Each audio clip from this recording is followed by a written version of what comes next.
Luluto ako ng small shrimps rebusado. Maliliit lang kasi yung hipon. Pero alam niyo na, syempre pag may ganyan, tinan yung hipon ko. Diba? Lumalaki din kasi dahil sa masarap to. Simple lang, pero masarap.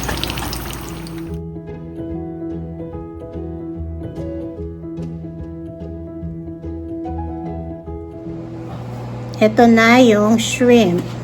Hindi masyadong kita. Wait. Yan. Yung rebosado. So, titikman natin, ha. Tuturuan ko kayong gumanda.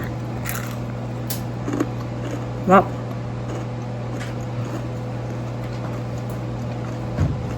Kahit maliit lang, siyempre lumalaki. So, paano gawin? 1/2 cup all-purpose flour. 1/4 cup cornstarch. Tapos,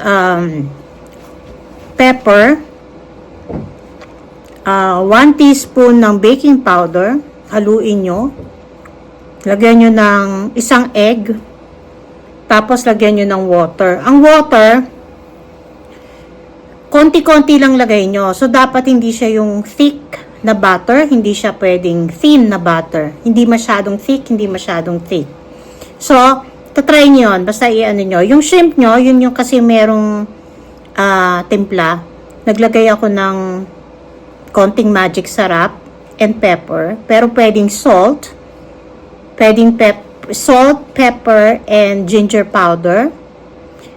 Pero yung sa akin, gumawa ko ng magic sarap, pepper, and ginger powder. So, yun lang.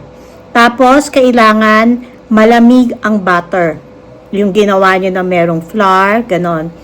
Ilagay nyo sa fridge kung hindi pa kayo handang magluto. And then, o kaya, pwede kayong maglagay ng ice. Pero okay na yung nasa fridge siya. Tapos, kailangan malamig. Kung yung shrimp, okay din siyang malamig. Okay? So, i-fry nyo siya in medium heat. Tawag dito. Yun lang. Masarap siya. Huwag lang masyado nyo munang lagyan ng mga salt or magic sarap. Bale, pwede naman kayo maglagay ng ketchup o yung sweet and sour sauce. Uy! Okay? So, sana gawin nyo to. Masarap to. Kasi mga kapatid ko mahilig din sa ganyan. Okay? Thank you for watching. Gumagawa nga pala ako ng This is strawberry, parang smoothie. Bali, nag-blend lang ako ng strawberry na may konting milk. Half and half, ganon. Yun lang ginawa ko. Konti lang talaga para lang ma-blend yung strawberry. Tapos gumamit ako ito, yung mahaba na sago. Nabili ko. Parang Vietnamese, brand, product. Tapos nilagyan ko ng condense. Lalagyan ko ng gulaman. Bukas ko na itutuloy kasi bibili ako ng canned na fruit para madagdag dito. Good morning. Sunday. Magsisimba muna kami.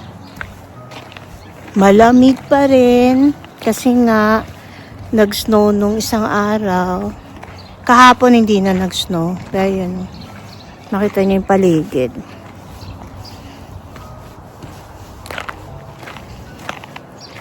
Nakalabas din sa wakas. Ang ganda ng ng liwanag kapag ganyang kakasnow lang. Aaraw naman. Aaraw pero malamig. Ay si husband, Chine-check na naman yung oil ng sasakyan. Madumi pa pala yung sasakyan. Wala, tumigas na. Kasi hindi kami lumabas kahapon. Tumigas kasi, medyo uminit na. Ito yung mga ibang sasakyan.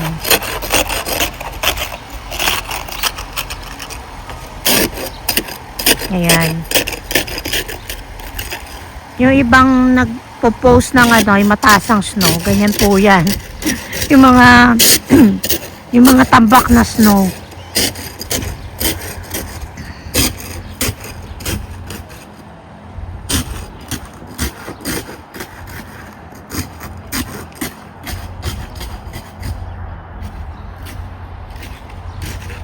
Balik na ako sa car. Dati nakakadaan ako dito, papuntang car. Ngayon dahil mas snow, tingnan natin ang taas ng snow.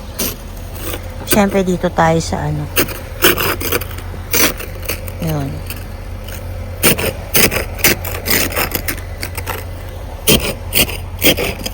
So dito tayo dadaan. Ayan yung snow.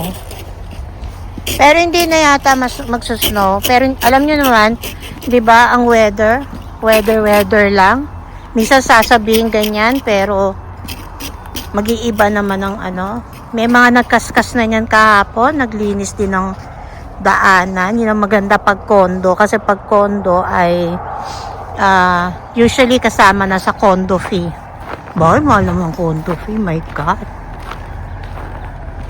$600 every month. Pero kasama na ang kuryente at iba pa.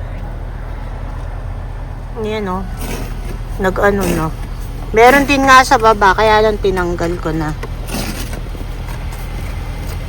At dumi ng sasakyan. Marami na, kaya maganda negosyong andito, car wash. Naku, yan na si husband, tinan mo naman, no? Ano dyan?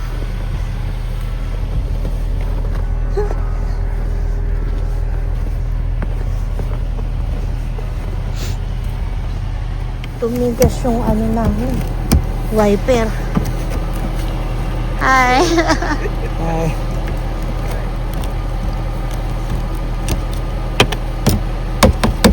Ayan. Ayan mo. Angatin ko ulit. Eh baka mamaya. Ayan. I see that. Yeah. That's it. Okay. Okay na? Tumigas na. On the way na kami sa church. Meron kasi kaming ano bang yun? Car cover, tawag mo. Meron kaming car cover, pero yung sa harap, na parang pag nag-snow. Kaso, pag nag-snow na kasi, tulad nung isang araw, galing sa work si husband. So, basa na siya. Ayaw nang ilagay ni husband yung cover dahil nga Nag-drop in temperature, dumidikit pag yung halimbawa nag-drop yung temperature. O kaya kasi basa na. So, pag basa na, hindi na siya naglalagay. Ayun. So, nagkutkut siya ng ganon, tumigas na yung snow dahil kahapon, hindi naman kami lumabas. Okay, see you later. Kain muna kami. Natagal namin hindi pumupunta. Naku, hindi dumi ng kotse. Yan, dito kami uli. Ang tagal-tagal na namin hindi pumupunta dito. At konti pa lang ang tao. Mamaya punong-puno na to.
Sarap na. Okay? Masarap yung beef, no? Yeah, hirap kainin.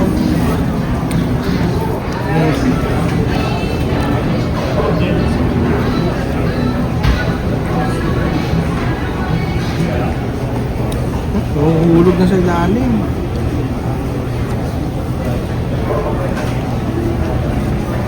Ba't yung tubunin yung beef nila? Parang ba?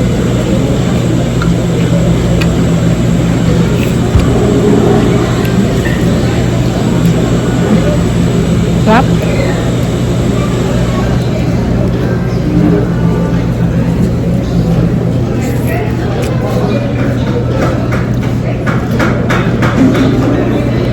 Marami ka bang beef?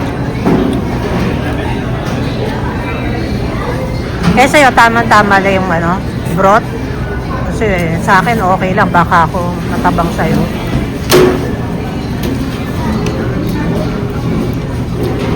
Ito yung isa ko nabili, oh, sa ano. Bihira akong bumili nito kasi mahal. 'Di ba? Ito ay Hatties from, di ko alam kung Vietnam ba to o nakalimutan ko na tingnan. Tingnan nyo, oh. 5.88 yata to per pound. Basta umabot to ng almost $10. Diba? 400 lang isa. Ito nga pala, oh, tingnan nyo.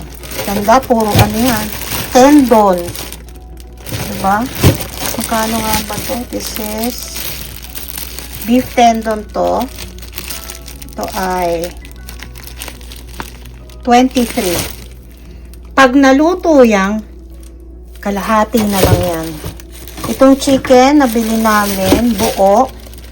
Kasi mahal yung ano eh, yung cut up. Mura na to, $12. Sabi ni husband, siya daw ang magka-cut. Ayoko kasi sana na nagka-cut.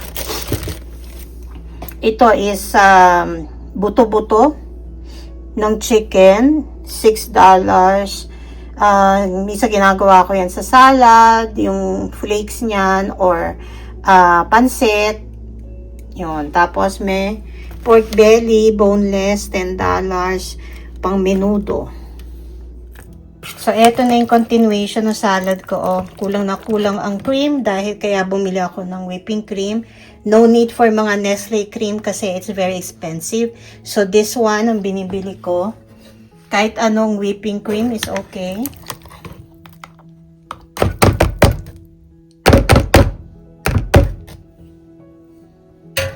Tapos, ayan, meron akong 1 can na longan and nata de coco. Ito, kung wala nito, pwede yung lychee. Pero yung lychee, makikita nyo, may parang balat pa sa loob, 'di ba? So, matrabaho. Kaya lang mas mahal ang longan sa ano, iba. Tapos, lagyan lang nito. And, season to taste if you want it mas matamis. Then, lagyan nyo pa ng ano, condense.